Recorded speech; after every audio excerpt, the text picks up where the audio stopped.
একদম কি গেছে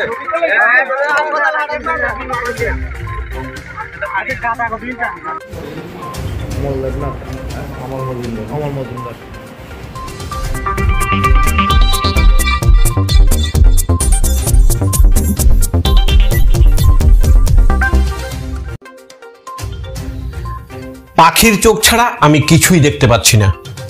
গুরু দ্রোণাচার্যের কাছে তীরন্দাজ শিক্ষার পরীক্ষা দিতে গিয়ে এমনটাই বলেছিলেন অর্জুন। অন্যরা অবশ্য গুরু থেকে শুরু করে সবই দেখতে পাচ্ছিলেন, তাই লক্ষ্যভ্রষ্ট হয়েছেন সবাই।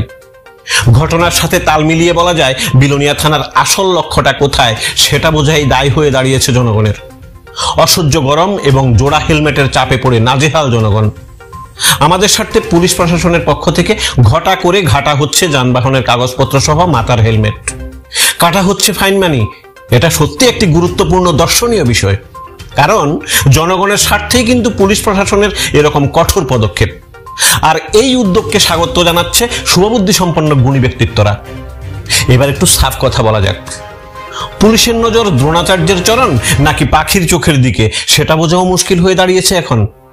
সারা দেশব্যাপী লোকসভা নির্বাচনকে কেন্দ্র করে কঠোর নিরাপত্তার মধ্য দিয়ে পালন হচ্ছে নির্বাচনী আচরণবিধি, অথচ শস্যের ভূতের মতো নাকা পয়েন্টের ভেতরে সাত সকালেই বিলোনিয়া সাতমুড়াস্থিত ব্রিজ চৌমুনি এলাকায় গাঁজা কেলেঙ্কারিতে জড়িত এসপিওর ঘটনা, কিংবা বিলোনিয়া শহরতলিতে বরটিলা স্থিত এলাকায় গাঁজা ভর্তি বাইক নিয়ে পথচারীর সাথে দুর্ঘটনাগুলি যেন ঠাকুরমার ঝুলির গল্পের মতো এখন। তবে সাফ কথা বলা যাবে না কিছুতেই, তাহলে বড়বাবুরা রাগ করে মুখ গোমড়া করে থাকবেন সংবাদ প্রতিনিধিদের সাথে।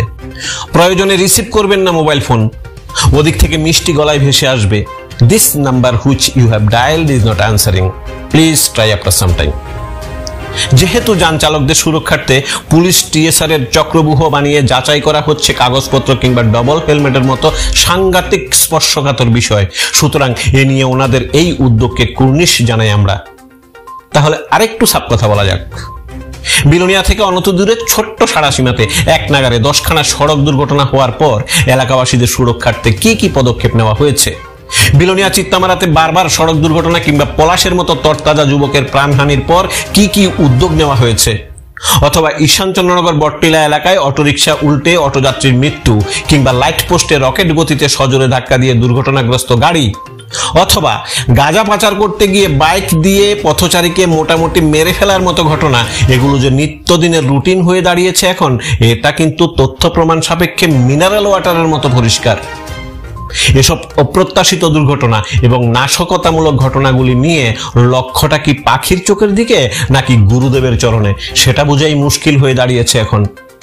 অর্থাৎ একদিকে সড়ক দুর্ঘটনা, অন্যদিকে অবাধে নেশা কারবারিদের তাণ্ডব, কিংবা রাতের আধারে পাচারকারীদের জনসভা নিয়ে কিছুই করতে পারছেন না ওনারা। এখন লাখ টাকার প্রশ্ন হচ্ছে, দুর্ঘটনার স্টিয়ারিং যেহেতু পুলিশের হাতে নেই, সেটা রোধ করার জন্য চাই হয়তো অধিক পুলিশ কর্মী, স্পিডোমিটার বা স্পিড ব্রেকারের মতো পর্যাপ্ত ব্যবস্থাপনা। কিন্তু নেশা কারবার, নাশকতা বা পাচার বাণিজ্যের স্টিয়ারিংটাও কি অন্যের হাতে? দুর্বলতার গল্পটা কোথায়? পারছেন না কেন? সরকার বারণ করেছেন নাকি বিলোনিয়াবাসীর আপত্তি আছে? সাফ কথা কিন্তু একটাই, আস্থা হারাচ্ছে জনগণ, অসুরক্ষিত ভাবছে নিজেদের। পাচারকারীদের পায়ের শব্দে আতঙ্কিত বিলোনিয়াবাসী, এটাই বাস্তবিক সত্য। তাহলে কি আমরা বিলোনিয়াবাসীর সুরক্ষার্থে গোপনে মাঠে নামতে হবে আমাদেরকেই?